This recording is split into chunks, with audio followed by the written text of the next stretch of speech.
Shalom, selamat pagi Bapak Ibu Saudara-saudari yang dikasihi oleh Tuhan kita Yesus Kristus. Sebelum kita melakukan aktivitas kita di pagi hari ini, ada baiknya kita mendengarkan firman Tuhan terlebih dahulu. Kita satukan hati kita berdoa. Kasih karunia dan damai sejahtera yang daripada Allah Bapa Tuhan kita dan anaknya Tuhan Yesus Kristus. Amin. Nats renungan di pagi hari ini Rabu tanggal 7 Mei 2025 tertulis di dalam 2 Korintus pasal 11 ayat 3. Demikian dikatakan. Tetapi aku takut kalau pikiran kamu disesatkan dari kesetiaan kamu yang sejati kepada Kristus, sama seperti Hawa diperdayakan oleh ular itu dengan kelicikannya. Demikian pembacaan firman Tuhan. Tetap setia. Ada banyak cara dilakukan oleh orang-orang yang membenci Kristus agar merusak keyakinan kita kepada Kristus, membuat kita tersesat lalu meninggalkan Tuhan. Itulah ketakutan Paulus dalam nats ini. Karena pada waktu itu banyak nabi-nabi palsu memberikan ajaran sesat mengenai Yesus Kristus. Paulus menggambarkan nabi-nabi palsu itu bagaikan ular yang cerdik yang telah memperdaya si Hawa. Dari itu terlihat bahwa dampak dari nabi-nabi palsu ini sangat besar, mempengaruhi iman orang percaya. Tentunya kita masih mengingat bagaimana Hawa diperdaya oleh ular yang licik itu, yang membuat dia jatuh ke dalam dosa akibat mendengarkan bisikan ular. Itulah gambaran dampak dari pengajaran-pengajaran sesat itu yang dimaksud Paulus dalam nats ini. Iman terganggu, pembelajaran yang benar tentang Yesus juga turut terganggu.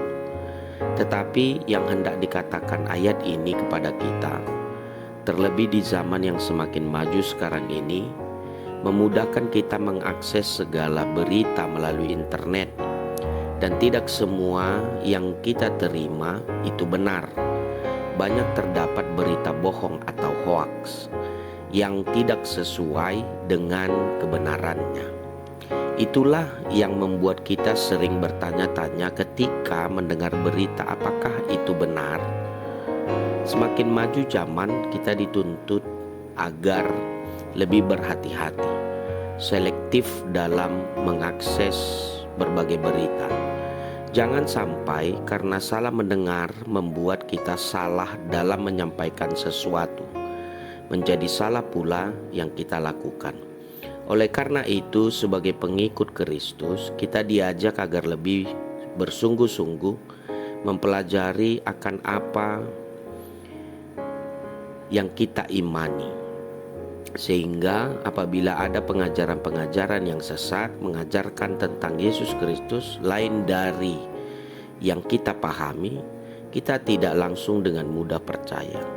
Kita harus tetap teguh, jangan goyah, sehingga dengan demikian kita bisa melawan atau menghempang ajaran-ajaran sesat yang diajarkan oleh nabi-nabi palsu itu. Jangan mau diperdaya. Jangan mau hubungan kita kepada Yesus itu dirusak. Karena kita telah dipilih Allah sebagai pengikut Kristus, sampai selamanya kita tetap menjadi pengikut Kristus. Amin, kita berdoa.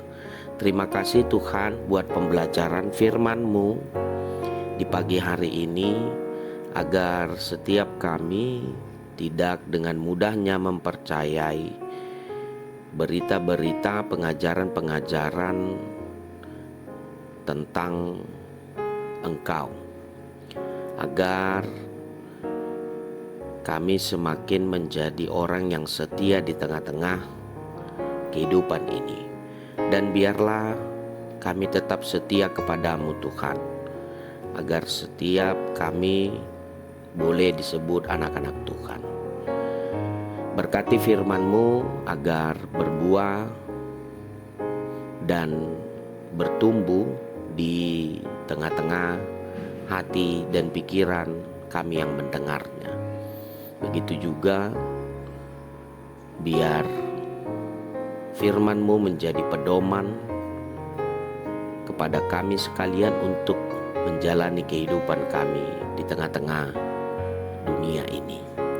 Berkati kehidupan kami Tuhan, agar setiap kami memperoleh damai sejahtera dan sukacita yang daripada Engkau.